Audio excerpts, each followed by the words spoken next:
जय जय जगन्नाथ। इस बार की तैयारी भव्य होगी।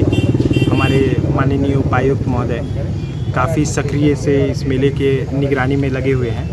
वो सभी चीज़ों की बारीकी से अपने स्तर से निगरानी कर रहे हैं। कल उनका यहाँ विजिट है 10 बजे से, ताकि जो भी प्रॉपर दिशा निर्देश जिला के जितने भी पदाधिकारियों को दिया गया है वो अक्षरशः पालन हुआ है कि नहीं, उसको सुनिश्चित करने का कार्य कल खुद माननीय उपायुक्त महोदय जिला रांची के मंजूनाथ भजंत्री सर आएंगे। साथ ही साथ जितने भी पदाधिकारी हैं, अनुमंडल पदाधिकारी उत्कर्ष सर, साथ ही साथ जितने भी और ADM law and order Rajeshwar Nath Alok sir, उन सभी लोग इस मेले में कल निरीक्षण हेतु रखा गया है समय, जिसके साथ ही जगन्नाथपुर मंदिर न्याय समिति के जितने भी पदाधिकारीगण हैं और सदस्यगण हैं उपस्थित रहेंगे, ताकि इस मेले का प्रॉपर हम लोग दिशा निर्देश माननीय उपायुक्त महोदय को और जो कमियां रह गई हैं उनको बताने का काम किया जाएगा। अगर किसी तरह के मेले में आयोजन के दौरान किसी तरह का हिंड्रेंस होता है तो उसकी जवाबदेही के लिए भी प्रॉपर हम लोग ये करेंगे, ताकि 2 कंट्रोल रूम जो बनाए जा रहे हैं उसके उचित उपयोग मेला के जो ठेकेदार जो लिए हैं वो उसका भरपूर उपयोग करें। साथ ही साथ जो श्रद्धालु आएंगे, चोरी होना, पॉकेट कटना या बच्चे का गुम होना, ये सब चीज़ तो होते ही रहता है ना। तो इसके लिए हम लोगों ने CCTV, उसके बाद वॉच टावर भी लगाए हुए हैं। किसी तरह की कोई परेशानी हो तो वो लोग आएंगे। 26 तारीख को शाम के 4 बजे नेत्रदान महोत्सव है, जहां पर महाप्रभु का भव्य श्रृंगार किया जाएगा और नेत्रोत्सव मनाया जाएगा।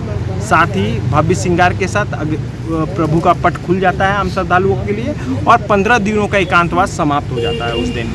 उसके नेक्स्ट डे 27 तारीख को ये रथ यात्रा होगा, जहां महाप्रभु 2 बजे दोपहर में अपने स्थान से माने दर्शन मंडप से निकलेंगे और इस रथ के लिए रथारूढ़ होने के लिए निकल जाएंगे अपने दोनों भाई और बहनों के साथ। इसके साथ ही हमारे विष्णु सहस्त्र नाम का पाठ है, उसमें शामिल बहुत सारे भक्त होते हैं। इसको देखा जाएगा कि इस वर्ष भी हमारे माननीय मुख्यमंत्री साहब इस रथ यात्रा में शरीक होंगे, जिसको लेकर मैंने कल उनको आमंत्रण दिया है।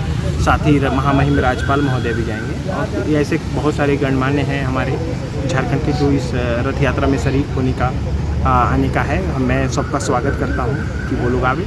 इसके साथ ही जितने भी पब्लिक होंगे उनके लिए जगन्नाथपुर मंदिर और जिला प्रशासन संयुक्त तत्वाधान में प्राइवेट सिक्योरिटी रखी हुई है। 100 की संख्या में रहेंगे पर डे। इसके साथ ही जो आपका पुलिस बल है उनकी भी संख्या बहुत भारी संख्या होगी। श्रद्धालुओं को कोई दिक्कत ना हो, पानी की कोई समस्या न हो, तो जगह जगह स्टैंड पोस्ट है, वाटर स्टैंड पोस्ट, उनको पानी वहाँ अवेलेबल 24 आवर किया जाएगा पेयजल विभाग के माध्यम से। बिजली की कोई समस्या नहीं हो, इसके लिए बिजली विभाग है। और स्वच्छता के लिए नगर निगम ने अपनी सक्रियता से अपना काम कर रहा है, जिसके लिए वो आपका जगह जगह स्वच्छता कहाँ कहाँ करना है, जहाँ ज़्यादा गंदगी, कूड़ा या स्वच्छता के लिए ब्लीचिंग पाउडर का छिड़काव हो, इन तमाम चीज़ों का, या चलन शौचालय हो, इन सभी चीज़ों को चिन्हित किया गया है ताकि वहाँ पर उसको रखा जाए और आम श्रद्धालु उसका प्रॉपर यूज कर सके।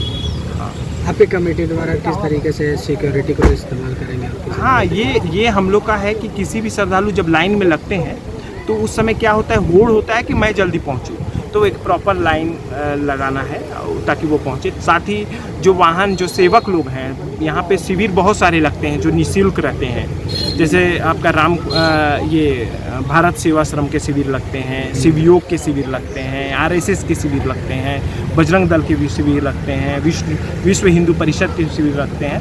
तो इन तमाम शिविरों का ये उद्देश्य है कि जो भी श्रद्धालु आ रहे हैं अपनी तरफ से कुछ ना कुछ योगदान करना है। पहली बार बिरसा वाहिनी सेना जो पुरी में अपनी सेवा देती है, इस बार रथ यात्रा में वो अपनी सेवा देने का इच्छा प्रकट की है। हम लोगों ने उसका स्वागत किया है और उसको भी जगह दिया है ताकि वो लोग अपने पूरे लोगों के साथ, अपने स्वयंसेवकों के साथ इस बार रथ यात्रा का में अपना सहयोग कर सकें। हम लोगों के माध्यम से कई लोगों को डिप्यूट किया जा रहा है और एक निर्धारित दर दिया जा रहा है मेला वाले उन लोगों को, ताकि अगर मान लीजिए कि 10 रुपया या 20 रुपया मोटरसाइकिल का है तो वही 25 रुपये या 30 रुपया कार के होगी।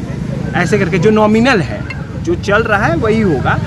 अवैध वसूली हो रहे हैं, जो गैरकानूनी तरीके से जो पार्किंग लगाते हैं उनको जिला प्रशासन यानी पुलिस बल उसको निगरानी रखेंगे। यानी हमारे 3 थाना इस बार रथ यात्रा में इन्वॉल्व होने जा रहे हैं।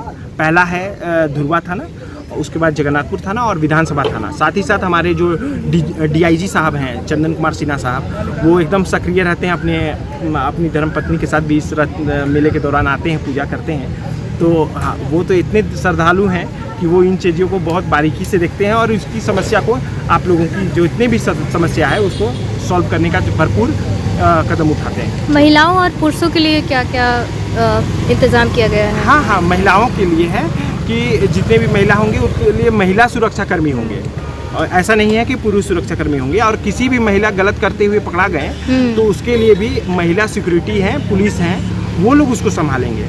साथ ही महिलाओं के लिए कहीं अगर हम लोगों ने शेड या पानी की व्यवस्था कर रखा है, पानी भी मिलेंगी, बच्चों के लिए भी है, पानी की व्यवस्था है, बैठने की व्यवस्था है, इन तमाम चीज़ों को साथ ही साथ जगह जगह में हम लोगों ने मंच बनाया है, सो दैट कि किसी भी इतनी गर्मी में अगर बारिश नहीं होती है तो गर्मी में उनको राहत मिल सके। इसमें जिस तरीके से रस्सियां बांधी जा रही है, कितने रस्सियों का प्रयोग किया जा रहा है और कितने लोगों के द्वारा इस रथ को खींचा जाएगा उस दिन? इसमें करीब करीब 8 केजी रस्सी बांधा जाता है और कम से कम 600 से 700 तक आदमी रस्सी खींचता है।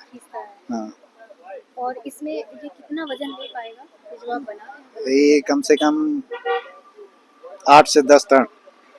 8 से 10 टन ले पाएगा। हाँ। और ये कहाँ से कहाँ तक ये दूरी तय करेगी रथ? ये यहाँ से लेके मुंशीबारी तक जाएगी। हाँ। कितने किलोमीटर तक? बस कर्म का 1 किलोमीटर मान के 1 चलिए। किलोमीटर तक लोग खींच कर लेके जाते हैं। करीब करीब 3 से 4 किलो। हाँ। 300 से 400 लोग यहाँ पर रात खींचने में लगते हाँ। हैं। 3 गो रस्सी रहता है, तीनों रस्सी में रहता है। तो इस बार क्या कुछ मतलब जो श्रद्धालु रथ को खींचेंगे, रस्सियाँ जो है वो कहाँ से आती हैं? वो रांची मड़वारी सब देता है। अच्छा, वहाँ से। तो ये स्पेशली बनाया जाता है क्योंकि रस्सी नहीं तो बहुत मोटे मोटे रस्से लग रहे हैं। हाँ, तो यही नया रस्सी रहेगा। नया रस्सी रहेगा तो ये पुराना है? ये पुराना है। नया रस्सी आएगा। हाँ। इसका इंतजाम कब से शुरू हो जाता है होना? ये तृतीया दिन से, तृतीया जो अथी को होता है ना, उस दिन से। तब से इंतजाम करना शुरू कर हाँ हाँ।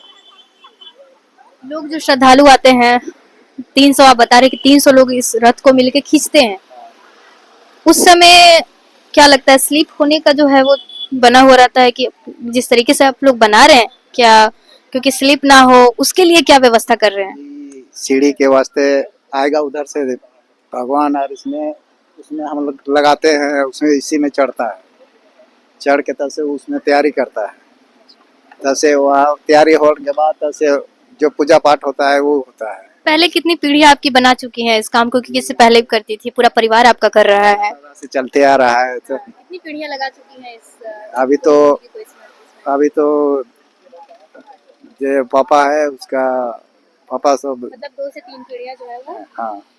और आगे आने वाली जो आपकी पीढ़ियां हैं क्या वो भी ये काम को करेंगी? हाँ, करेंगे, कहाँ नहीं करेंगे। हाँ, श्रद्धा रखते हैं। हाँ, करते आ रहे हैं, करते ही जाएंगे। नहीं, पैसा मिलता है इधर से कि अभी नहीं देगा पैसा, कई 3-4 महीना बाद।